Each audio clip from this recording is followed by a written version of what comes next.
오늘은 정말 많은 분들이 마음속으로 끙끙 앓고 계시는 주제에 대해 이야기해 보려 합니다.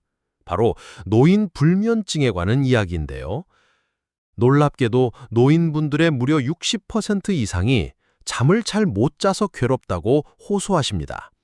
그런데 많은 분들이 이 문제를 그저 나이 들면 다 그런 거지 하고 대수롭지 않게 넘기시는 경우가 많습니다. 하지만 불면증은 단순히 잠이 안 오는 문제가 아닙니다. 우리 몸의 회복 과정, 정신 건강, 기억력과 인지 기능 등 이 모든 것이 잠과 직접적으로 연결되어 있습니다. 잠이 무너지면 삶의 질 전체가 흔들릴 수 있습니다. 그러니 오늘 이 영상 끝까지 꼭 함께 해주시기를 간곡히 부탁드립니다. 안녕하세요. 당신의 건강을 가장 가까이에서 생각하는 가정의학과 전문의 김명훈입니다. 보시기 전에 구독과 좋아요 한번 눌러주시면 더 좋은 건강 정보로 여러분의 건강한 삶에 보답해드리겠습니다. 자, 그럼 본격적으로 노인 불면증의 6가지 주요 원인과 현실적인 해결책에 대해 깊이 들어가 보겠습니다. 1. 낮잠 시간이 길어지는 생활 습관. 나이가 들면 자연스레 운동량과 활동이 줄어듭니다. 하루 종일 몸을 움직이는 일이 적다 보니 신체적으로 충분히 피곤해지지 않죠. 그러다 낮에 밀려오는 졸음을 이기지 못하고 1시간, 2시간씩 깊은 낮잠을 자게 됩니다. 그렇게 낮잠으로 이미 피로를 풀고 나면 정작 밤에는 잠이 오지 않게 되는 악순환에 빠지는 겁니다. 제 외삼촌은 퇴직하고 나서 오후 2시부터 4시까지 꼭 주무셨습니다. 낮잠을 너무 길게 주무시니 밤에는 눈이 말똥말똥해져서 결국 새벽에 TV를 켜놓고 앉아 계시는 날이 많아졌죠. 밤잠을 설쳤으니 다음날 낮에 또 졸리고 그 졸음을 낮잠으로 채우는 악순환의 고리가 이어졌습니다. 하지만 이후 낮잠 시간을 30분 이내로 줄이고 오후 늦은 시간에는 자지 않도록 노력하시면서 밤잠이 훨씬 안정되는 것을 경험하셨습니다. 낮잠은 뇌를 잠깐 쉬게 하는 짧은 휴식으로 활용하시고 밤잠을 위한 에너지를 남겨두셔야 합니다. 2. 운동 부족으로 인한 에너지 불균형. 노년기에 접어들면서 관절 통증이나 체력 저하로 인해 운동량이 급격히 줄어드는 경우가 많습니다. 운동이 줄면 우리 몸은 하루 동안 에너지를 충분히 소비하지 못해 밤이 되어도 몸이 피곤하다는 신호를 보내지 않게 됩니다. 결국 잠이 덜 오게 되는 것이죠. 동네에서 마주치는 68세 이 선생님은 저에게 요즘은 하루 종일 소파에만 있어요. 집안일도 안 하게 되고요. 라고 말씀하시더군요. 그래서 저는 이 선생님께 하루에 30분이라도 가벼운 산책을 권해드렸습니다. 처음엔 힘들어 하셨지만 한 달이 지나니까 밤에 쏟아지는 졸음이 생겼다고 기뻐하셨습니다.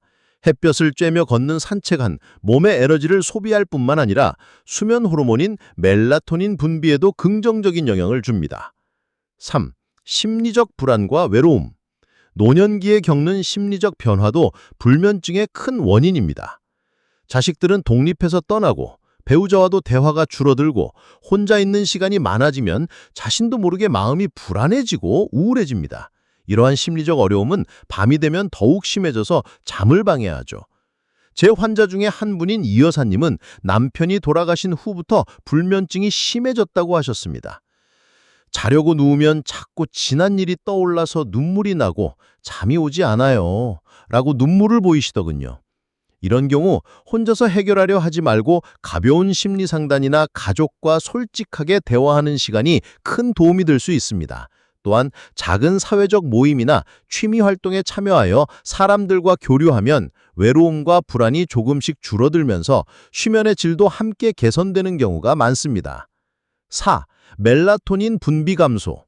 나이가 들면 뇌에서 수면을 유도하는 호르몬인 멜라토닌의 분비가 자연스럽게 줄어듭니다. 이로 인해 잠이 들기까지 걸리는 시간이 더 오래 걸리고 잠든 후에도 밤중에 자주 깨게 되죠. 저희 병원 환자 중 74세 정할아버지께서는 예전엔 베개에 머리만 대면 잤는데 요즘은 새벽 3시만 되면 눈이 번쩍 떠져요. 라고 말씀하셨습니다. 젊었을 때처럼 깊은 잠을 자기 힘들어졌다고 하소연하셨죠. 결국 햇볕을 쬐는 시간을 늘려 멜라토닌 분비를 활성화시키고 의사의 처방에 따라 멜라토닌 보충제를 복용하시면서 조금씩 수면의 질이 좋아지셨습니다. 반드시 전문의와 상담하여 자신의 몸 상태에 맞는 방법을 찾으시는 것이 중요합니다. 5. 만성질환과 약물 부작용. 고혈압, 당뇨, 관절염과 같은 만성질환은 그 자체로 몸을 불편하게 만들어 수면을 방해합니다. 뿐만 아니라 이러한 질환 때문에 복용하는 약물 중 일부가 수면을 방해하는 부작용을 일으키기도 하죠. 실제로 73세 남자 환자분이 밤마다 다리가 간질간질하고 저려서 잠을 잘 수 없다고 호소하셨습니다. 조사해보니 복용 중인 혈압약과 신경약 일부가 수면의 질을 떨어뜨리는 부작용을 일으키고 있었죠. 약의 종류와 복용 시간을 조절하고 전문의와 상담을 받으시면서 불면 증상이 많이 개선되었습니다. 현재 복용 중인 약물이 있다면 수면 장애와 관련이 없는지 반드시 전문의와 상의해 보시는 것이 좋습니다. 6. 부적절한 수면 환경. 수면의 질은 수면자는 환경과 밀접하게 관련돼 있습니다. 너무 밝은 조명, TV 소음, 침대 위 가득한 물건 등은 모두 수면을 방해하는 요소입니다. 이런 환경은 우리 뇌에 지금은 자는 시간이 아니다 라는 잘못된 신호를 보내 뇌를 계속 각성 상태로 만듭니다. 한 어르신 댁에 방문해보니 밤새 TV가 켜져 있고 침대 위에는 옷가지와 물건이 한가득이었어요. 심지어 창문도 커튼 없이 열어두고 주무셨죠.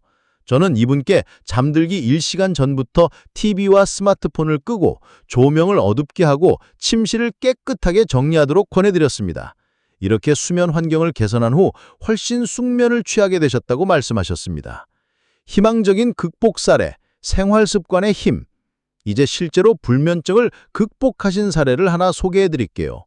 서울에 사는 70세 김모 씨입니다. 은퇴 후 불면증이 시작됐어요.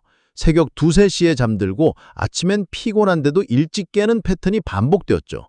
낮에는 멍하고 무기력함을 느끼셨습니다. 처음엔 수면제에만 의지했지만 효과는 점점 줄고 의존성만 심해졌다고 합니다. 그래서 큰맘 먹고 저와 함께 하루 일과표를 짜셨습니다. 아침 7시 기상, 규칙적인 기상 시간을 지키기 위해 노력, 오전 중 산책 30분, 햇볕을 쬐며 가벼운 유산소 운동, 오전 시간 독서, 뇌에 집중할 만한 자극 주기, 점심 식사 후 낮잠 20분, 피로 회복을 위한 짧은 수면, 저녁 시간 TV 대신 음악 듣기, 자기 전 뇌를 편안하게 이완시키기, 매일 자기 전 감사일기 쓰기, 마음의 평안을 되찾고 긍정적인 생각 유도. 이렇게 꾸준히 생활 습관을 교정하신 결과 3개월 만에 수면 시간이 평균 4시간에서 6시간으로 늘고 수면제 복용량도 반으로 줄였습니다. 지금은 이렇게 말씀하십니다. 잠이라는 게 몸만 피곤하다고 되는 게 아니라 마음과 생활이 균형 잡혀야 비로소 온다는 걸 이제 알겠어요. 자, 오늘 내용을 정리해 보겠습니다. 노인 불면증은 단순히 자연스러운 노화의 결과가 아니라 생활 습관, 심리 상태, 수면 환경, 건강 상태 등 여러 요소가 복합적으로 작용해서 나타납니다. 억지로 참거나 약에만 의존하기보다는 오늘 말씀드린 6가지 원인을 하나씩 점검하고 개선해 나가시면 충분히 좋아질 수 있습니다. 여러분의 밤이 조용하고 평온하게 이어질 수 있도록 저희가 항상 함께하겠습니다. 오늘 내용이 도움이 되셨다면 구독과 좋아요 부탁드립니다. 댓글로 여러분의 고민도 나눠주세요. 다음 영상에서도 더 깊고 따뜻한 건강 이야기로 찾아뵙겠습니다. 감사합니다.